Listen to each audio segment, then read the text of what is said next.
આસ્તા. હા મમ્મી બોલ ને, કઈ કામ હતું? ના ના, કઈ કામ તો નહોતું, પણ મારે તને ખાલી પૂછવું હતું કે તારી ટિકિટ રાજસ્થાનની થઈ ગઈ? હા મમ્મી, એ તો 3-4 દિવસ પહેલા જ ટિકિટ બુક કરાવી રાખી હતી. એવું છે? તો કાલ રાતે તું કેટલા વાગ્યાની ગાડીમાં જવાની છે? કાલ રાતની ટ્રેન નથી, કાલ હવાની ટ્રેન છે. કાલ સાંજના છે ને 6 વાગશે ને ત્યાં સુધી તો રાજસ્થાન પહોંચી જાશું. હવાની ગાડી છે? તું તો રાતે નીકળવાની હતી ને? કાલે રાત્રે જ નીકળવાનું હતું, પછી મેં વિચાર્યું કે છે કાલ રાત્રે નીકળશું ને તો આખી રાત હેરાન થશું, અને કાલ આખો દિવસ ખાલી જ છે, તો પછી મેં કીધું કાલ હવારના નીકળી જાય, ખોટા હેરાન તો ન થાય. સારું કર્યું લે. તે તારું પેકિંગ કરી નાખ્યું? હા, તૈયારી બધી થઈ જ ગઈ છે, ખાલી નાની મોટી બધી વસ્તુ લેવાની બાકી છે, એ લઈ લઈશ હમણાં હું. સારું લ્યો. હવે તું તારી છે ને તૈયારી કર.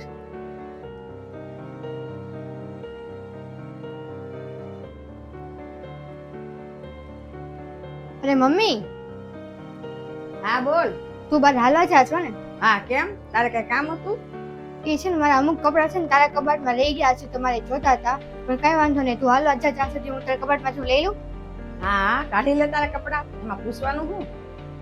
હા હાલ હવે હું નીકળું છું, પછી વી આવીશ.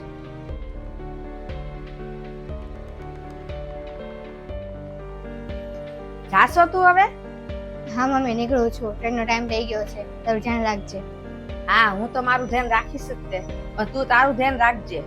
અરે હા, યાદ આવ્યું, એક બેગ તો અંદર રહી ગયું, લેતી આવું. હજી એક થેલો?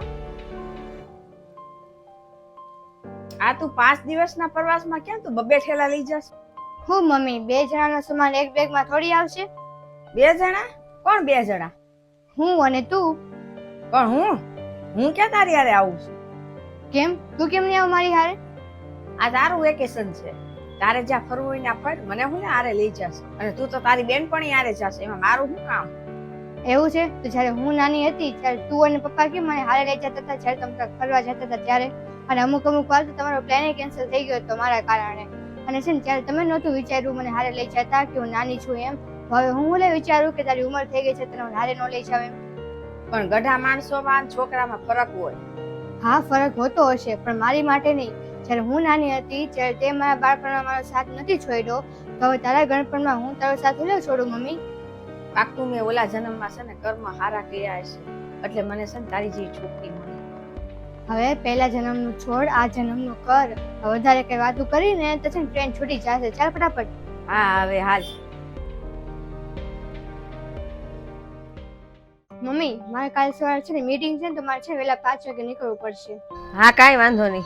અને હા, સવારે છે ને વહેલા ઉઠીને મારી માટે જમવાનું નહીં બનાવતી. કેમ? સવારે હું તારી ખોટી ઊંઘ ખરાબ કરી છે મમ્મી. એમાં શું થઈ ગયું? તું આખો દી હું ભૂખી રહીશ? હું ખાવાનું બનાવી નાખીશ. અરે ના મમ્મી, હું ભૂખી નહીં રહું, હું બહાર ખાઈ લઈશ. એક કામ કરીશ, હું જમવાનું પેકિંગ કરી દઈશ. ના ના મમ્મી, કાંઈ વહેલા જાગવાની જરૂર નથી, તો આરામથી છે ને મોડે લગી ઉઠજે કાલ સવારે. હા.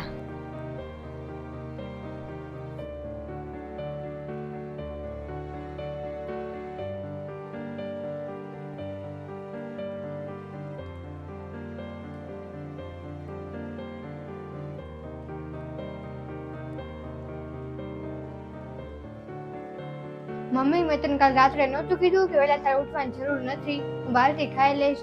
તો પછી તારે ભૂલે બધું શાક ને બધું બનાવવાની જરૂર હતી, ખોટે હેરાન થશો તું. તું રાતના 12 વાગ્યા સુધી જાગશો, પછી વહેલા 4 વાગે ઉઠશો, પછી ઓફિસે જાશો ને કેટલી બધી મહેનત કરશો ઘરમાં ખાવા માટે, અને હવે હું તું બહારનું ખાઈશ?